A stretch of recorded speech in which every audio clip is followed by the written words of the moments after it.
Isinensus ni David ang mga sundalo niya. Ika-24 na kabanata.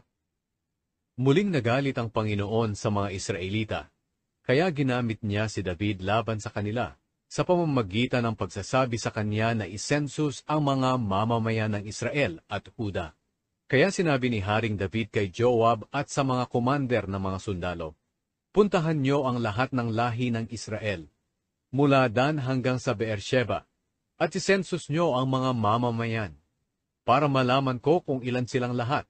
Pero sumagot si Joab sa hari, "Paramihin sana ng Panginoon na inyong Diyos sa mga tauhan niyo ng 100 beses, at makita niyo sana ito.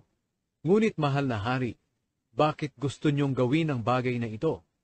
Ngunit nagpumilit si David, kaya lumakad si Joab at ang mga opisyal ng mga sundalo para isensus ang mga mamamayan ng Israel.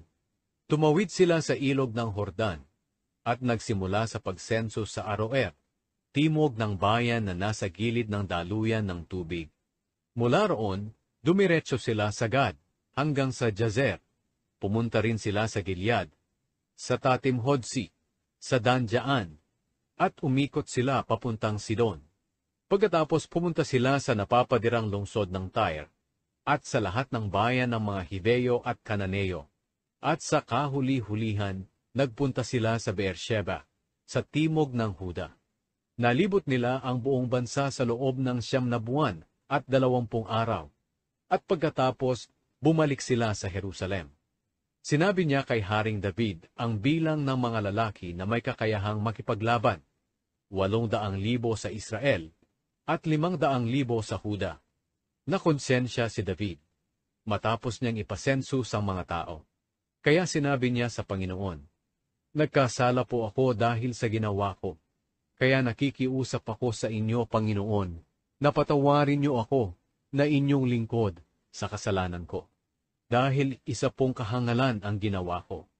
Hindi pa nakakabangon si David kinaumagahan nang sabihin ng Panginoon kay Gad na propeta ni David, "Pumunta ka kay David, at papiliin mo siya kung alin sa 3 parusa ang gusto niyang gawin ko sa kanya." Kaya pumunta si Gad at sinabi, "Alin po sa 3 ito ang pipiliin niyo? 3 taon na taggutom sa bansa niyo? 3 buwan na tumatakas kayo sa mga kalaban niyo habang hinahabol nila kayo? O 3 araw na salot sa bansa niyo?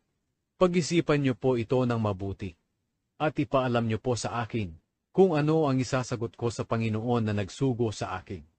Sumagot si David kay Gad, "Nahihirapan akong pumili.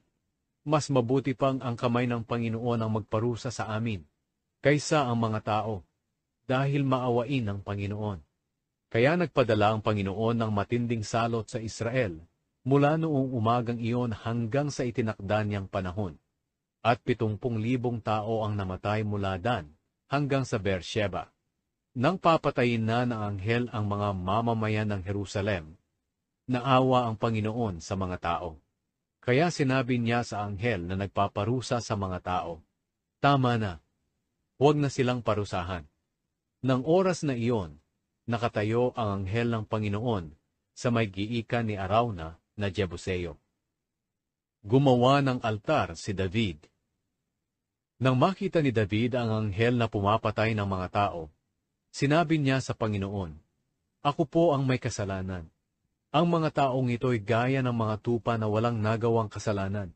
Ako na lang po at ang sambahayan ko ang parusahan ninyo." Nang araw na iyon, nagpunta si Gad kay David at sinabi sa kanya, "Umakyat kayo sa giikan ni Arauna na Jebuseo, at gumawa kayo roon ng altar para sa Panginoon." Kaya umakyat si David gaya ng iniutos ng Panginoon kay Gad.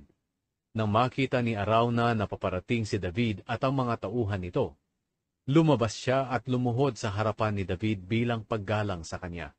Sinabi ni Arauna, "Mahal na hari, bakit po kayo nandito?"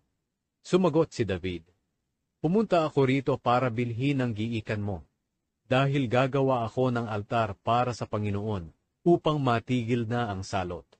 Sinabi ni Arauna, "Kunin niyo na lang po at ihandog sa Panginoon ang anumang gustuhin niyo, mahal na hari.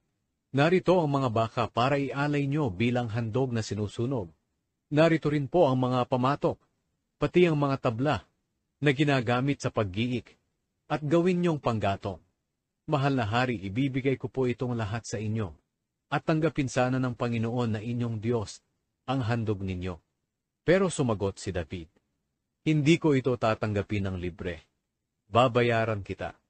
Hindi ako maghahandog sa Panginoon kong Diyos ng mga handog na sinusunog na walang halaga sa akin.